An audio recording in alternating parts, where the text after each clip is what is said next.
As you learn about the narcissistic pattern, it's also wise to reflect on the much healthier alternatives. Now, below you're going to find a link to my new extensive course called Ready, Set, Connect.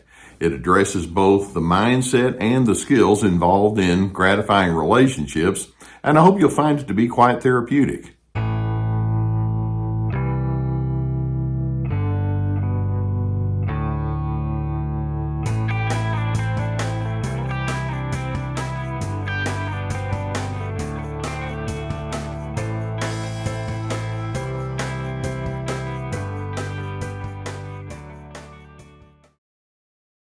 As I speak with you today, I wonder how many of you have been exposed to strongly narcissistic individuals who can be identified by the depth of their hatred.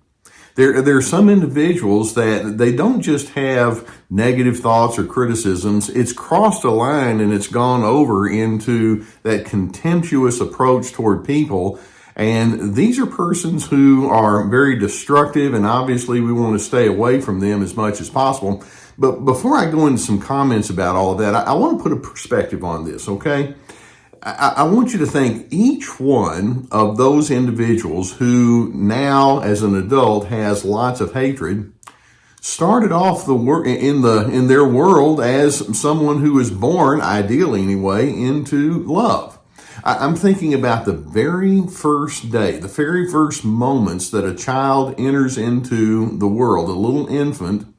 What do we do when that infant arrives? Well, you hug them, you tend to them, you care for them, you place excited phone calls toward individuals. This person has arrived, and ideally that person is going to be tended to and nurtured and loved and affirmed. That's the way it needs to be at the beginning of a person's life.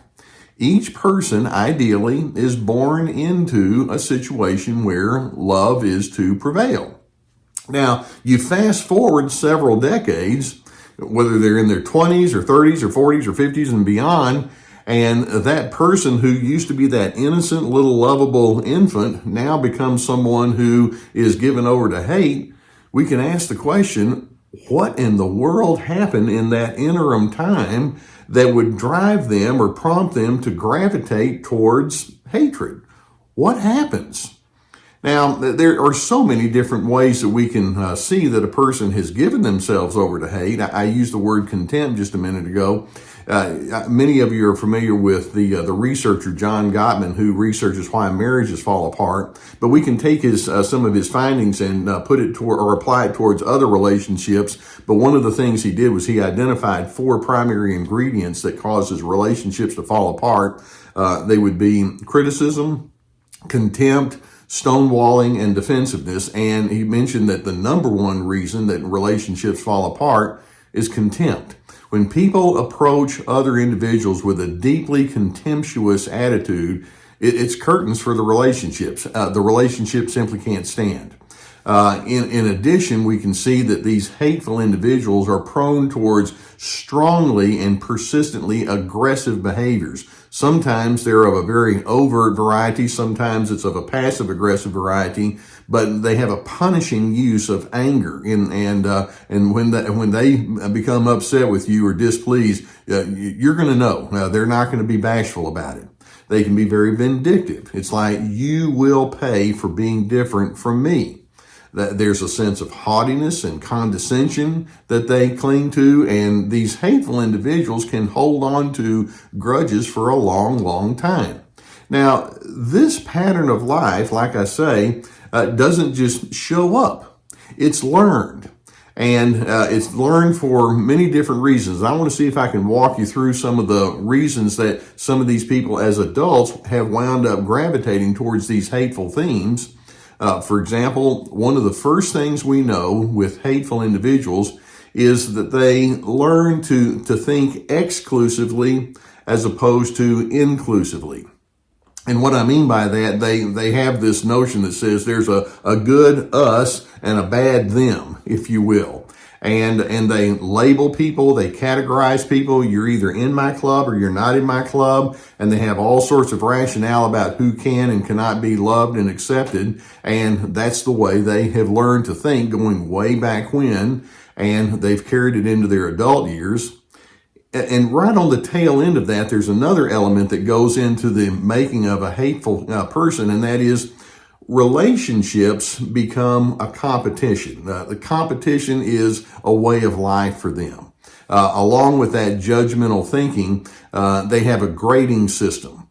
You're good, mediocre, excellent, bad, terrible. And for example, if you say something, and here's my perspective, rather than saying, let's talk about your perspective, they apply the grading system. That's a bad way of thinking. That's an excellent way of thinking. Or if you do something in your interactions with them, they'll say, that was excellent, that was terrible. And so they think in terms of grades. They can't think and discuss descriptively.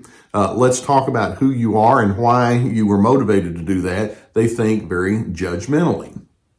In addition, one of the things that hateful people learn very early on is that if you reveal your own personal hurts or needs or differences, that's risky. Now, if you pick up on that, that then becomes the basis for shame-based thinking. Now, narcissists may or may not have had a history where they were shamed, but they have learned there's a shame system out there. And I've got to be very careful that I stay on the right side of that. And they actually learn to develop a contempt first for their own misgivings, for their own potential for flaws. And then that then becomes the impetus for them to do the same toward you. It becomes a projection of their own unfinished business. They're shame-based. They cannot deal with the possibility that they may have some problems. But instead of doing that, they put it entirely onto you. Now, sometimes people learn to hate because it's point blank taught to them. I grew up in the Deep South. And unfortunately, I was born in 1954. You can figure out how old I am. And in the 60s, in particular, in the 70s, there was so much racism. And I'm so glad that whenever I was around somebody that made some very off-colored kind of remarks, and my parents were around, my mother in particular, my dad too, but my mother in particular would just give me lectures. I better not catch you talking in that ugly kind of way about other individuals. These are people that deserve our respect just like anyone else. But instead, some people, though, instead of having that kind of a better, reorientation, they'll be taught, no, these are the people you hate. These are the people that are beneath us, whether it's race or whether it's people that are of a different socioeconomic status or their cultural history or their religiosity or lack of. It's like, well, if you differ from me, here's what we do. And the hate can actually be taught point blank. Now, another way that people can learn to have hate is they may have been on the receiving end of many abusive messages themselves. And they may have been verbally or physically or sexually abused. And as a result, they have a lot of unfinished hurt and pain that they have not been able to come to terms with. And so they flip it around and they become bitter towards the world in general. And they take it out in many ways. It's called displacement on other individuals. Sometimes hateful people have come under the influence of a lot of social pressures. I want you to think, how many of our entertainment themes are hate-based? Killing. And, movies that feature the tough guys, I refer to it as the good sociopaths beating up the bad sociopaths. They're still sociopaths. But there's so many cultural elements, not just in movies and entertainment, but in sports and other kinds of things that focus on aggression and pummeling the opponent. So we go back to that little innocent infant on their first day of life, and we say, well, that child was born into, ideally, a way of life that would include love. Is it possible for narcissists to go back and reclaim that innocence and then start over? Unfortunately, in many, many cases, the answer is they're so deeply entrenched in their own hatefulness that they can't go back. And that's terribly sad, but it also means that these are individuals that you really can't connect with well because they have learned how to do life entirely in a wrong direction.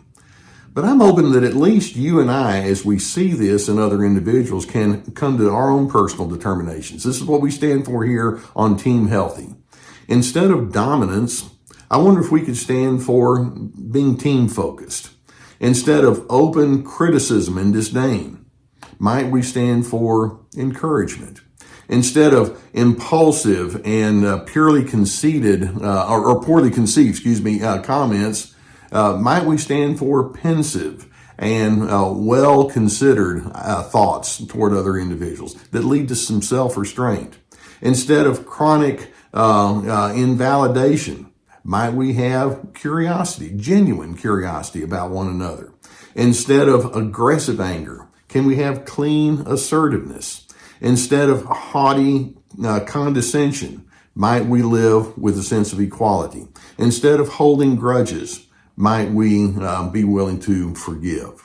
I'm hoping that at the very least, when you see these narcissistic individuals and how given over they have been towards hatefulness, you can agree with me. That's not something I want to sign on to. Unfortunately, narcissists will say, hateful attitudes toward others? Yeah, I'm good with that. I mean, they won't say that if they're honest. It's like they've already given themselves over to that. And my response is, we can do better.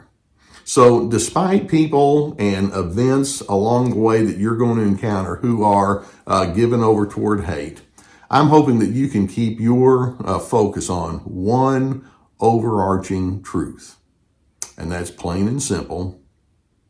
Love is what matters most.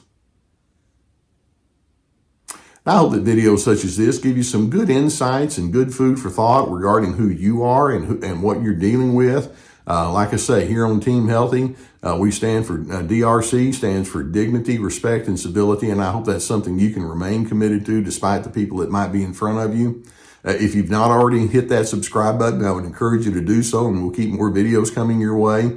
I know many of you would have a need for therapy, and obviously it can be very good to have somebody objective to help you sift this out. I'm pleased to be sponsored by the people at BetterHelp.com, and there's a link below that will take you to their site, and then you can select from individuals, from licensed professional therapists who can help you sift this out. And if the need is there, I would strongly encourage you to go in that direction. Also, speaking of therapy, I have therapeutic courses. They're very extensive. I suppose you may think they're expensive, but extensive, that will offer videos, multiple videos and teaching documents and questions that will take you through all sorts of different scenarios. One is called Ready, Set, Connect, about healthy relating styles. This is me, about setting boundaries, free to be, finding yourself despite the controllers. We also have my books and other resources that would be below.